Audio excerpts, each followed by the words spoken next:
everyone. So today's video is inside the N16 Almera, and it's proven to be a lovely autumn so far, as you can tell by the huge amounts of rain. There's the G31 and there's the K11 Micro, and obviously in the garage is the XJ40.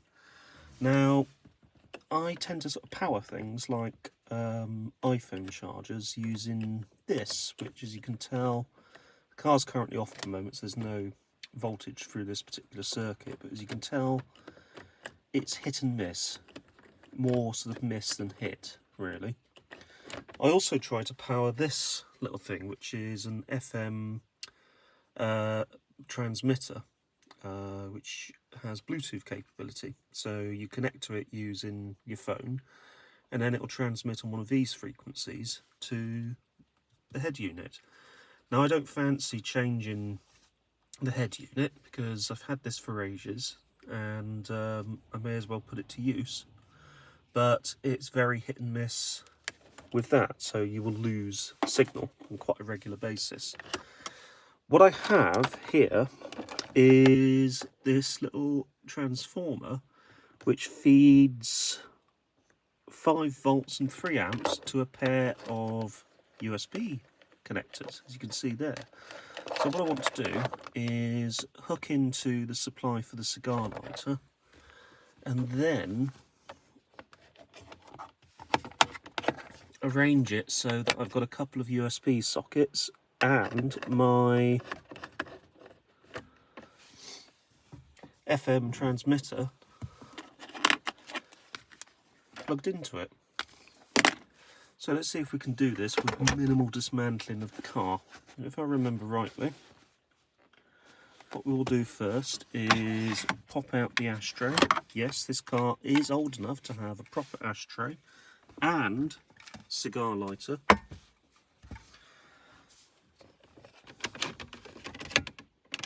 But new enough to have cup holders and a hidey hole, which you don't get on the facelift versions, funnily enough. Anyway, let's have a look and see how this comes apart. So, the tried and trusted method of just pulling things until they come out seems to always work, especially in this case where this will come up like so and conveniently reveal the connector for the cigar lighter, or cigarette lighter, whatever you want to call it. So let's see if we can pull that off.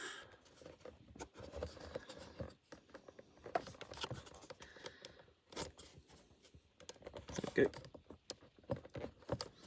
So squeeze those two and pull.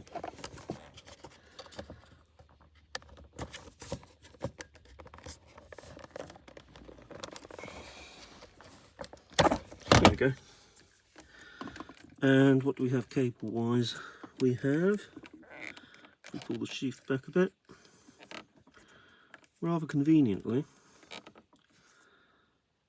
positive and negative, nice and simple. So we'll move this out of the way. So ideally I should be able to remove the gear knob, however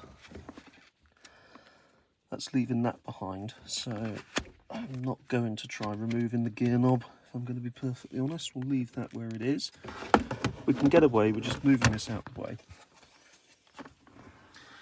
Now what I want to do is to basically splice into these wires and then attach some meltable joints, and then plumb the little USB affair into there.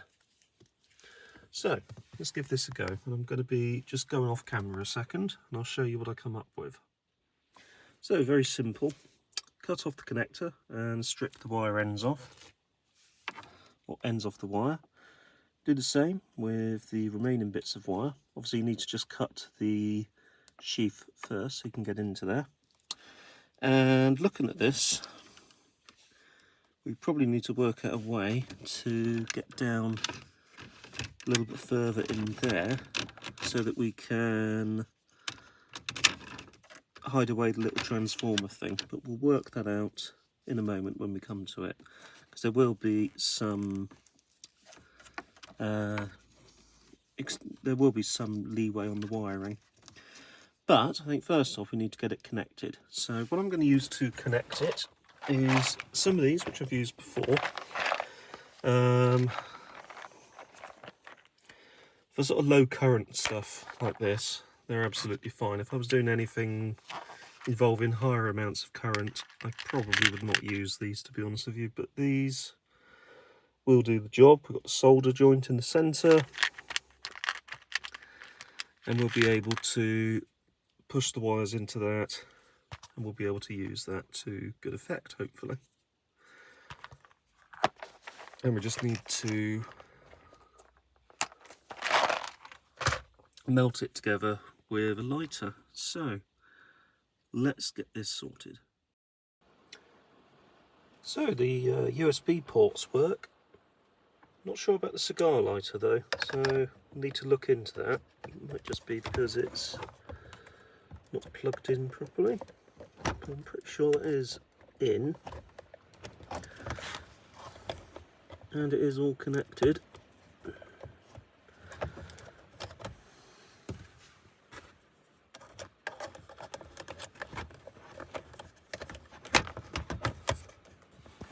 So let's see if it's just loose connections.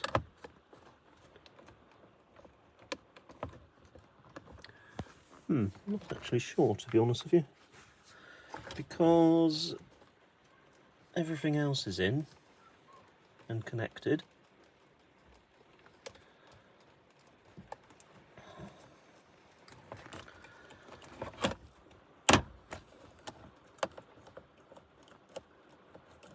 Let's check that the rear one is working still. So there's another one here which is actually badged as a 12-volt outlet. And that one is absolutely fine. In fact, that one's actually more reliable than the one at the front, to be honest with you.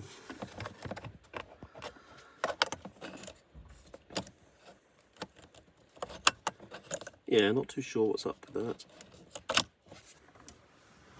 Very likely that I've probably damaged the connector, or I think it's more likely to do with it not making a proper connection in one of these, so I need to redo these, I think.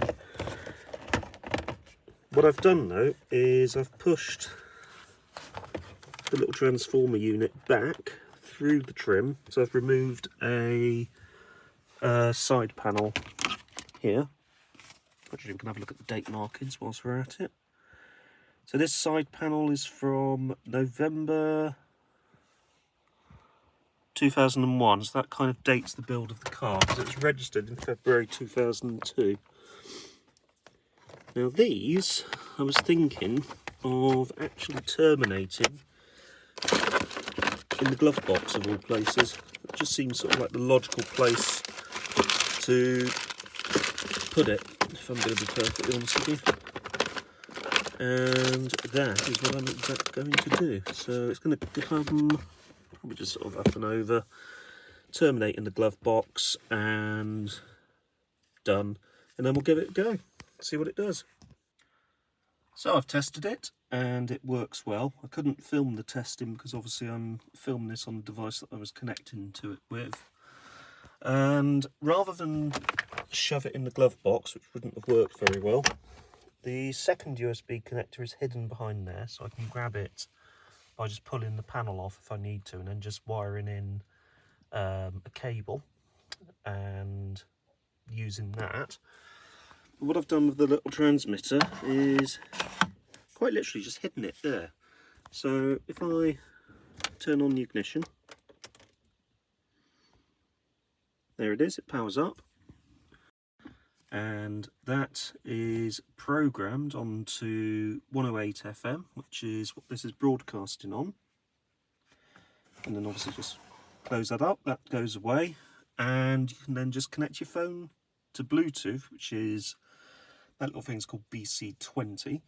Your phone connects to Bluetooth, and then you can listen to podcasts, music from your phone, all of that good stuff. So it sort of utilises the existing head unit, so you don't need to ruin the look of the dash. Plus, you've still got the CD player, you've still got normal radio stations, and it saves you quite a lot of outlay on buying a new head unit. So this little lot, the transmitter I think was £20. The little thing that I've connected to it was about £10. So £30 in total.